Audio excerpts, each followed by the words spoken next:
ಪರಿಣಾಮ ಬೀರಿದಂತಹ harmonium ವಾದಕ sir. Impress ಆಗಿದ್ದು ಮನೋಹರ್ ಚಿಮೋಟಿ ಅವರು, ಅಲ್ಲೇ ಪಂಡಿತ್ ವಸಂತ್ ಕನಕಾಪುರ ಅವರು. ಹಾರ್ಮೋನಿಯಂ ಜೀವಾಣ ಏನಲ್ಲ, ಅದರದ್ದು ಸೌಲ್, ಆತ್ಮ, ಅದನ್ನ ಟಚ್ ಮಾಡೋದು ಅವ್ರ ಕಡೆನೇ ಮಾಡೋದು.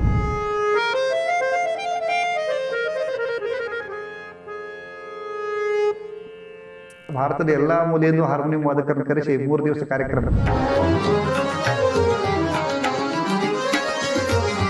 ಹಾರ್ಮೋನಿಯಂ ಅಂದ್ರೆ ಅದು ಭಾರತದ ವಾದ್ಯ, ಇಂಡಿಯನ್ ಇನ್ಸ್ಟ್ರೂಮೆಂಟ್ ಅಂತ. ಹಾರ್ಮೋನಿಯಂ ಭಾರತಕ್ಕೆ ಬಂದದ್ದೇ ನಾಟಕದ ಮೂಲಕ. ಬೀದಿ ಭಿಕಾರಿ ಹಿಡ್ಕೊಂಡು ರಾಷ್ಟ್ರಪತಿ ಭವನ ತನಕ ಏನ್ ರೇಂಜ್ ಬರ್ತಾರೋ ಎಲ್ಲ ಕಡೆನೂ ಸಿಗ್ತೀನಿ. ಇವಾಗ ನಿಮಗೆ ಎಷ್ಟು ತೃಪ್ತಿ ತಂದಿದೆ? ತೃಪ್ತಿ ಅಂದ್ರೆ ಸಂಗೀತನೊಳಗೆ ನೋಡ್ರಿ, ಎಷ್ಟು ನೀವು ಎಕ್ಸ್ಪ್ಲೋರ್ ಮಾಡಿದ್ರು ಕಮ್ಮಿನೇ.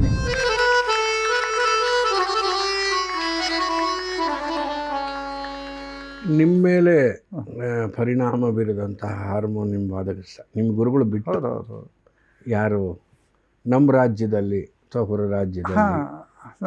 ಒಂದು 4 ಹೆಸರು ಹೇಳಿದ್ರೆ, ಯಾಕೆಂದರೆ ಸುಮಾರು ಜನಕ್ಕೆ ಏನು ಅಂದ್ಬಿಡ್ತಾರೆ, ಹಾರ್ಮೋನಿಸ್ಟ್ ಅಂದ್ಬಿಡ್ತಾರೆ.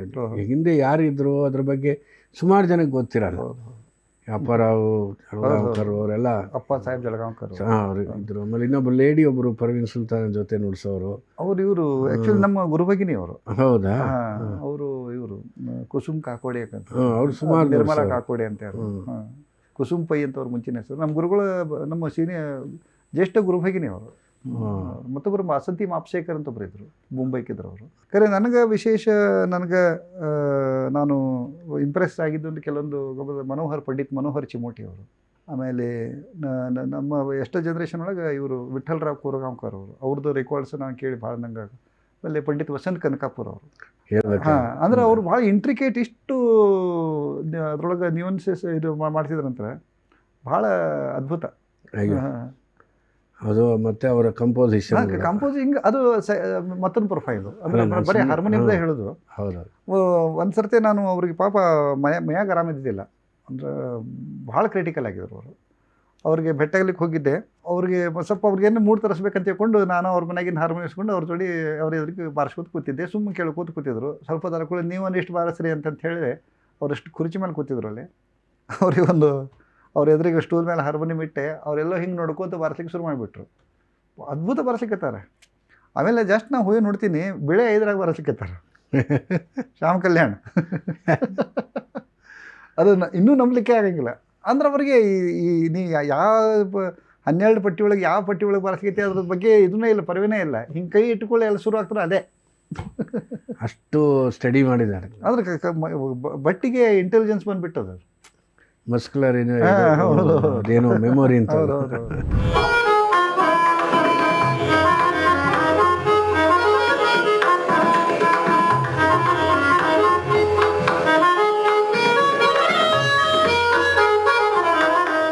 ಗುರುಗಳದಂತೂ ಸರಿನೇ ಸರಿ. ಯಾಕಂದರೆ ನಾನು ಮತ್ತೊಂದು ವಿಷಯ ಹೇಳಬೇಕು.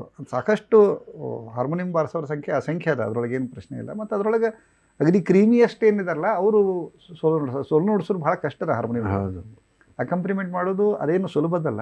ಖರೆ ಸೋಲು ನುಡಿಸೋದು ಅದರ 100ರಷ್ಟು ಕಷ್ಟ ಅದು. ಯಾಕಂದರೆ ಇದರೊಳಗಿನ ಸಂಗೀತ ತೆಗೆಯೋದು, ಹಾರ್ಮೋನಿಯಂನೊಳಗಿನ ಸೌಂಡ್ ತೆಗೆಯೋದು ಈಸಿ, ಸಂಗೀತ ತೆಗೆಯೋದು ಕಷ್ಟ. ಕರೆಕ್ಟ್.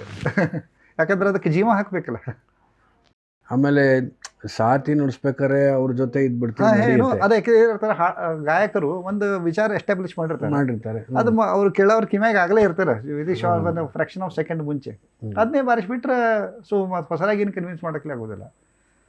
ಬಟ್ ನಾವೇ ಈಗ ಕೂತ್ಕೊಂಡು ತಂಬೂರಿ ಸ್ಟಾರ್ಟ್ ಮಾಡಿ, ನಾನೇ ಷಡ್ಜ ಎಸ್ಟಾಬ್ಲಿಷ್ ಮಾಡಿ, ರಾಗ ಎಸ್ಟಾಬ್ಲಿಷ್ ಮಾಡಿ, ಬಂದಿಷನ್ ಕನ್ವೆ ಮಾಡ್ಬೇಕಂತಂದ್ರೆ ಅದು ಜನಗಳನ್ನ ಹಿಡಿದಿಟ್ಕೊಳ್ಳೋದು. ಶಬ್ದ ಇಲ್ಲ ನಮ್ಮ ಕಡೆ, ಶಬ್ದ ಇಲ್ಲ, ಬರೀ ಟೋನ್ ಅಷ್ಟೇ ಅದು ನಮ್ಮ ಕಡೆ. ಹೌದೌದು, ಇನ್ಸ್ಟ್ರೂಮೆಂಟ್ ಎಲ್ಲ ಅದೇ, ಸಾಹಿತ್ಯ ಇಲ್ಲ, ಮಾಡ್ಯುಲೇಷನ್ ಯಾವುದೂ ಮಾಡ್ಯುಲೇಷನ್ ಇಲ್ಲ. ಹೌದೌದು. ಸೊ ಅದಕ್ಕೆ ನಮ್ಮ ಗುರುಗಳು ಯಾಕಂತಂದರೆ, ನಮ್ಮ ಗುರುಗಳು ಬರೀ ಬಲಗೈ ಕೆಲಸ ಮಾಡಲಿಲ್ಲ, ಎಡಗೈ ಕೆಲಸ ಭಾಳ ಅವರು. ಅಂದರೆ ಎಡಗೈ ಹವಾ ಹೆಂಗೆ ಮ್ಯಾನೇಜ್ ಮಾಡಬೇಕು ಅದ್ರ ಬಗ್ಗೆ ಭಾಳಷ್ಟು ವಿಚಾರ ಮಾಡಿದ್ರು ಅವರು. ಸೊ ಆ ಇನ್ಸ್ಪಿರೇಷನ್ ಅವರೊಬ್ಬರ ಕಡೆಯಿಂದ ಸಿಗ್ತದೆ, ನಮ್ಗೆ ಬೇರೆ ಎಲ್ಲೂ ಸಿಗಲಿಲ್ಲ. ಹಾರ್ಮೋನಿಯಂ ಜೀವಾಣ ಏನಲ್ಲ, ಅದರದ್ದು ಸೌಲ್, ಆತ್ಮ, ಅದನ್ನ ಟಚ್ ಮಾಡೋದು ಅವ್ರ ಕಡೆನೇ ನೋಡಿ.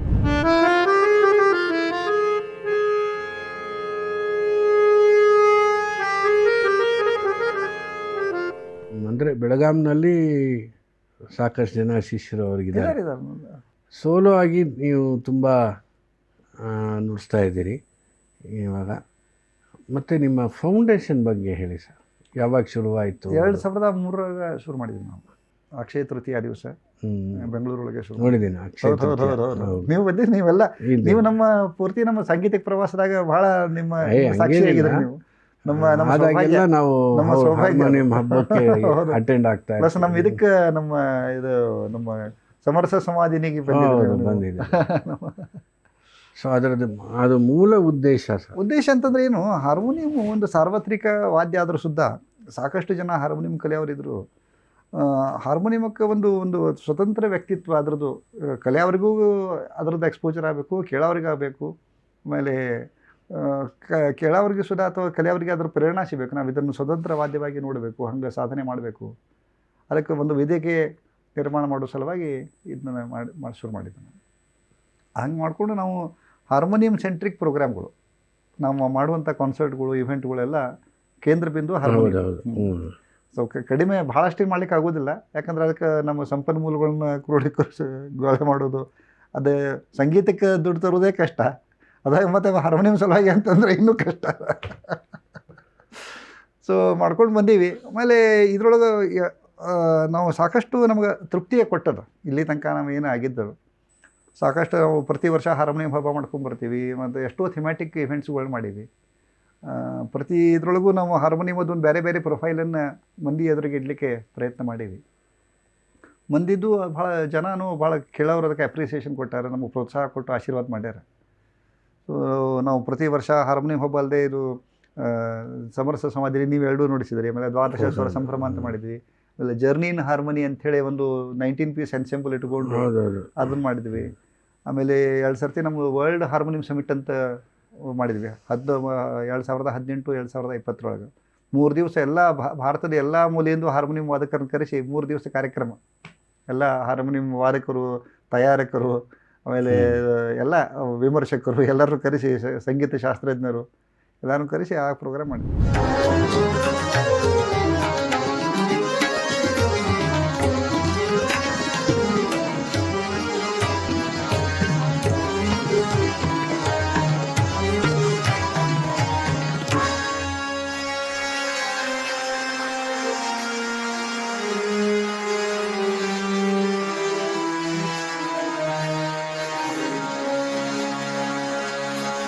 ಸೊ ಇದರಿಂದ ನಮಗೆ ಮಂದಿನ ಬೇರೆ ಬೇರೆ ಥರದಿಂದ ಹಾರ್ಮೋನಿಯಂ ಅವ್ರಿಗೆ ಹೇಗೆ ನೋಡ್ಲಿಕ್ಕೆ ಸಿಗ್ತಾರೆ ಅಂತ ಅವ್ರಿಗೆ ಎಕ್ಸ್ಪೋಜರ್ ಮಾಡಲಿಕ್ಕೆ ನಮಗೊಂದು ಅವಕಾಶ ಸಿಕ್ತು. ಮತ್ತು ಮಂದಿನೂ ನಮಗೆ ಅಷ್ಟು ಚಲೋ ರೆಸ್ಪಾನ್ಸ್ ಕೊಟ್ಟರು. ಕಲಿಯೋರು ಹಾರ್ಮೋನಿಯಂ ಕಲಿಯೋರು ಸಂಖ್ಯೆನೂ ಜಾಸ್ತಿ ಆಯಿತು. ನಮ್ಮ ಕಡೆ ಸಾಕಷ್ಟು ಜನ ವಿದ್ಯಾರ್ಥಿಗಳು ಬಂದು ಹಾರ್ಮೋನಿಯಂ ಕಲಿತಾರೆ. ನಾನೇ ಸುಮಾರು ಜನ ಚೆನ್ನಾಗಿ ನುಡಿಸ್ತಾ ಇದ್ದಾರೆ ಸರ್. ಸುಮಾರು ಜನ ಈ ಅಕಾರ್ಡಿಯನ್ಗೆ ಇದಕ್ಕೆ ವ್ಯತ್ಯಾಸ ಕನ್ಫ್ಯೂಸ್ ಮಾಡ್ಕೊಳ್ತಾರೆ. ಅಕಾರ್ಡಿಯನ್ನಲ್ಲಿ ಯಾರು ನಮ್ಮ ಸಂಗೀತ ನುಡಿಸೋರು ಇಲ್ವಾ ಅಥವಾ ಇದ್ದಾರಾ? ಆ್ಯಕ್ಚುಲಿ ಎರಡೂ ಅಂದರೆ ರೀಡ್ ಇನ್ಸ್ಟ್ರೂಮೆಂಟ್ಸ್ ಆದರೂ ಅದ್ರ ಕಾನ್ಫಿಗರೇಷನ್ ಭಾಳ ಬೇರೆ ಬೇರೆ. ಅದ್ರದ್ದು ಇವನ್ ಅದು ಏರ್ ಡೈನಮಿಕ್ಸು ಬೇರೆ ಇದೆ. ಅದ್ರದ್ದು ಅದು ಏರ್ ಮೂಮೆಂಟು, ಅದರ ಸೌಂಡ್ ಪ್ರೊಡಕ್ಷನ್ ಎಲ್ಲ ವ್ಯತ್ಯಾಸ ಇದೆ. ಆಮೇಲೆ application accordion maximum European folk music ಅಥವಾ ನಮ್ಮ ವೆಸ್ಟರ್ನ್ ಮ್ಯೂಸಿಕ್ ಸಲುವಾಗಿ ಆಗ್ತಾರೆ. ನಮ್ಮ ಭಾರತದ ಸಂದರ್ಭದೊಳಗೆ ಮ್ಯಾಕ್ಸಿಮಮ್ ಅದನ್ನ ಇದಕ್ಕೆ ಸಿನಿಮಾದಾಗ ಉಪಯೋಗ ಮಾಡ್ತಾರೆ. ನಮ್ಮ ಒಬ್ಬರು ಸ್ನೇಹಿತರು ರವೀಂದ್ರ ಬೆಣ್ಣೆ ಅಂತ, ಒಂದು ಕ್ಲಾಸಿಕಲ್ ಅಕಾರ್ಡಿಯನ್ ತಗೊಂಡು ಅವರು ಭಾರತದ ಹಿಂದೂಸ್ತಾನಿ ಶಾಸ್ತ್ರೀಯ ಸಂಗೀತವನ್ನು ಅದರೊಳಗೆ ಎಕ್ಸ್ಪ್ಲೋರ್ ಮಾಡಲಿಕ್ಕೆ ಒಂದು ಭಾಳ ಪ್ರಾಮಾಣಿಕ ಪ್ರಯತ್ನ ಮತ್ತು ಸುಮಾರು ತಕ್ಕ ಮಟ್ಟಿಗೆ ಯಶಸ್ವಿ ಪ್ರಯತ್ನವನ್ನು ಮಾಡಲಿಕ್ಕೆ. ಸೊ ಅದರೊಳಗೆ ಅವರು ಇಲ್ಲಿ ಎಡಗಡೆ ಇದು ಅದರೊಳಗೆ ಅವರು ಕಾರ್ಡ್ಸು ಪ್ಲಸ್ ರಿದಮ್ ಇಟ್ಕೊಂಡು, ಇಲ್ಲಿ ಬಲಗಡೆ ಮೆಲೋಡಿ ಇಟ್ಕೊಂಡು ಪ್ರಯತ್ನ ಮಾಡ್ಲಿಕ್ಕೆ.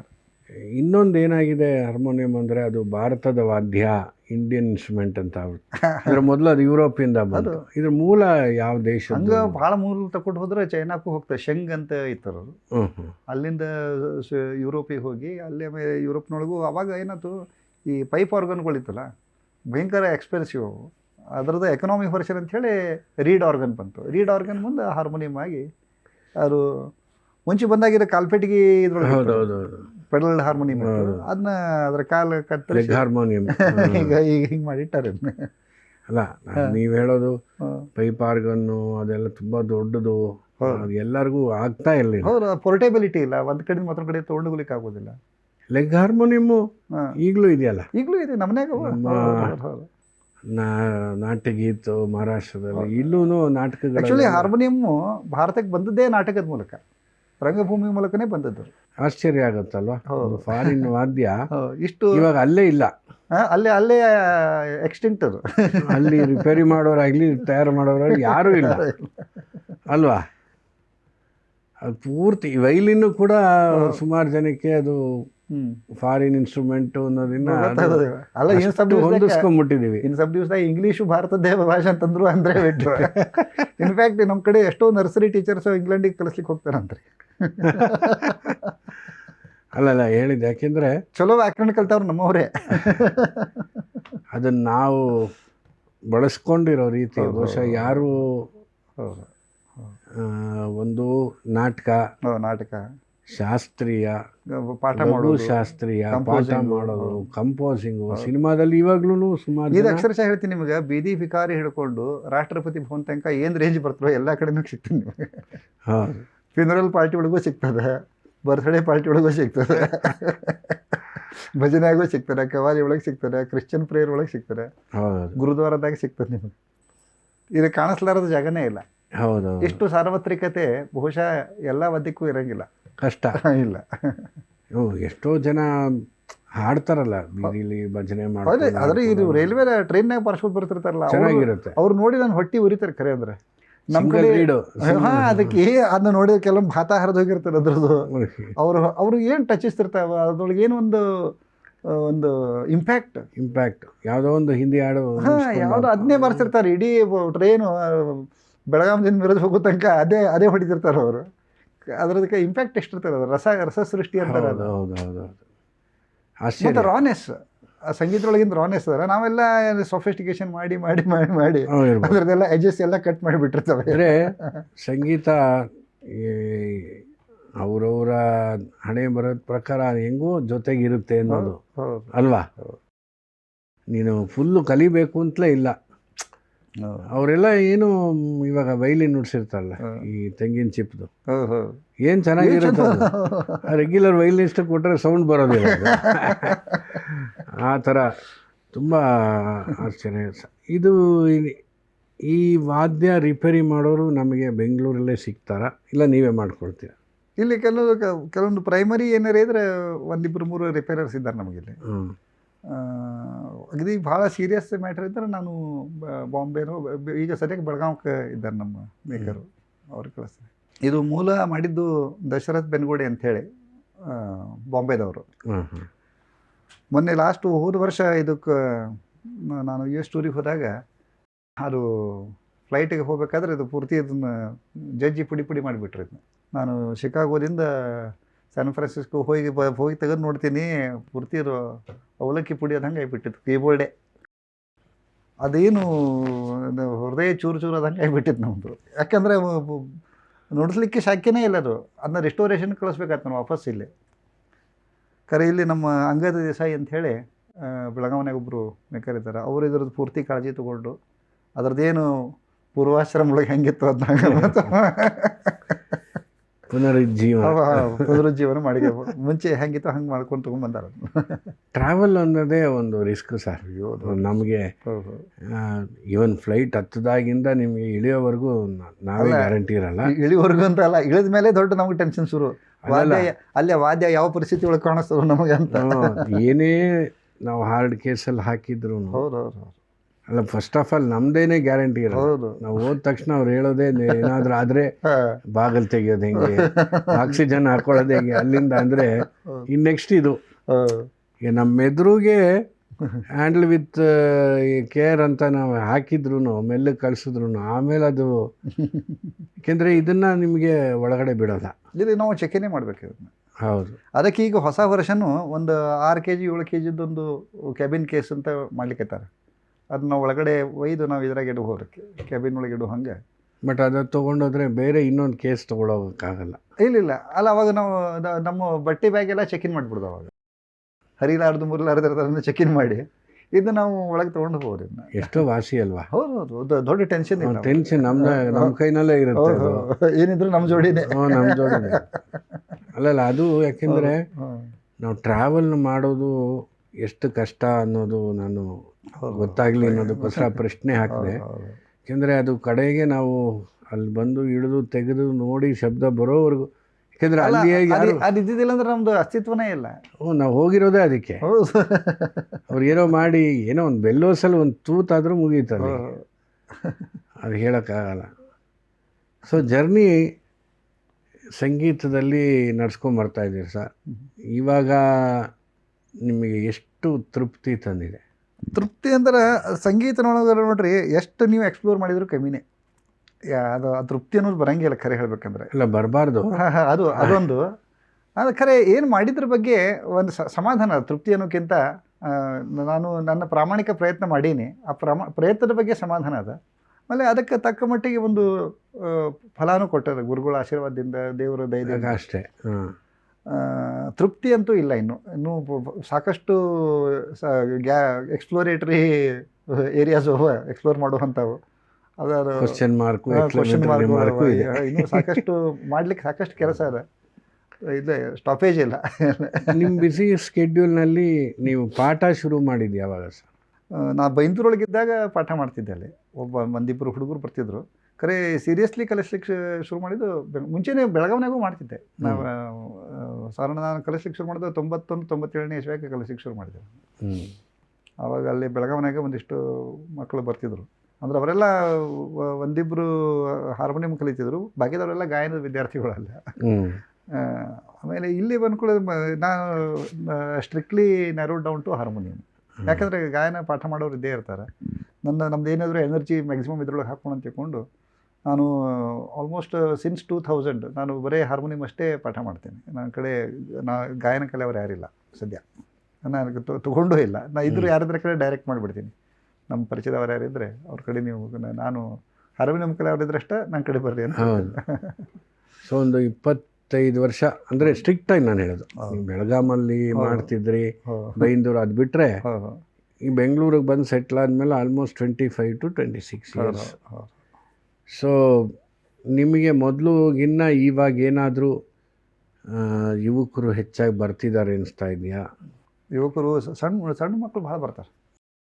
ನಂಗೆ ಅವ್ರಿಗೆ ಪಾಠ ಮಾಡೋದು ಭಾಳ ಈಸಿ ಮತ್ತು ಭಾಳ ನಂಗೆ ಸೇರ್ತದೆ. ನಂಗೆ ಸಣ್ಣ ಮಕ್ಕಳಿಗೆ ಕಲಿಸೋದು. ಯಾಕಂದ್ರೆ ಅಗದಿ ರಾ ಇರ್ತದೆ ಮತ್ತು ಒಂದು ಮಣ್ಣಿನ ಮುದ್ದೆ ಇರ್ದಂಗೆ ಇರ್ತದೆ.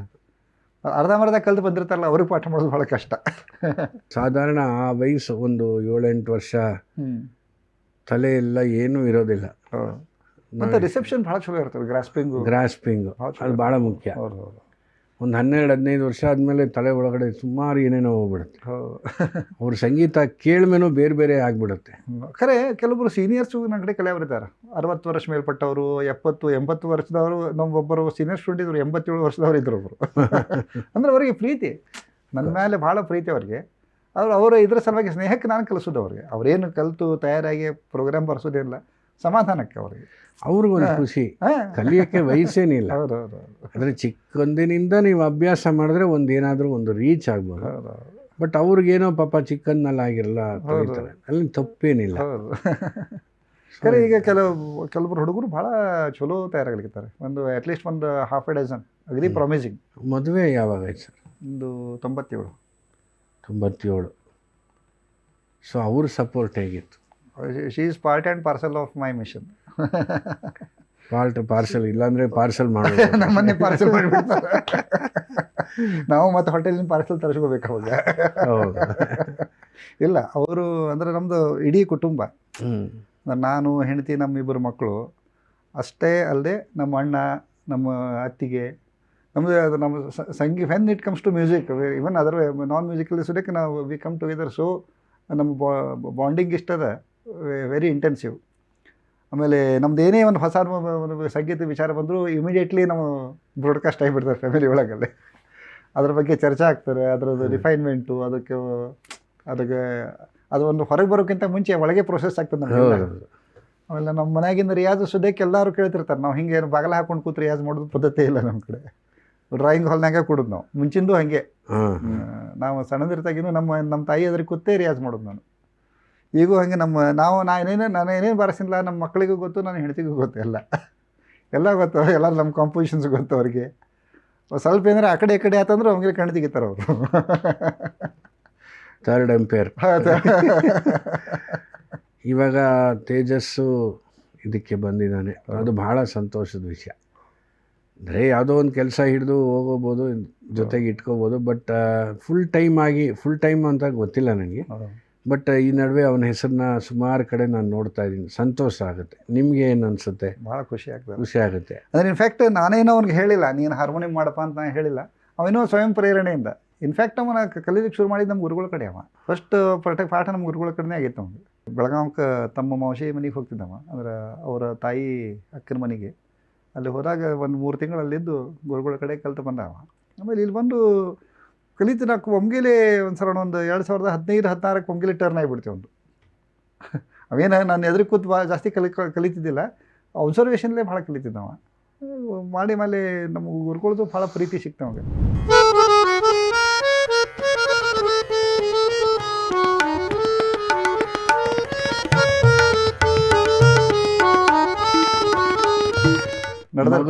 ಮಗಳು ಇದಲ್ಲ, ಅವಳು ಚಿತ್ರಕಲೆನೇನೋ ಇಲ್ಲ. ಆ್ಯಕ್ಚುಲಿ ಆಕೆಗೆ ಭಾಳ ಚಲೋ ಮ್ಯೂಸಿಕಲ್ ಸೆನ್ಸ್ ಅದ.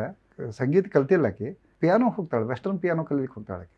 ಹಿಂದೂಸ್ತಾನಿ ಶಾಸ್ತ್ರೀಯ ಸಂಗೀತ ಸಂಗೀತದೊಳಗಿದ್ದಾಳೆ. ಬಟ್ ಶಿ ಈಸ್ ವೆರಿ ಸಂಗೀತದಲ್ಲಿ ರೀಡ್ ಇನ್ಸ್ಟ್ರೂಮೆಂಟ್. ಹೌದು, ಅದು ರೀಡ್ ಅಲ್ಲ, ಸ್ಟ್ರಿಂಗ್ ಪಿಯಾನೋ. ಪಿಯಾನೋ ಅಲ್ಲ, ಕೀಬೋರ್ಡ್.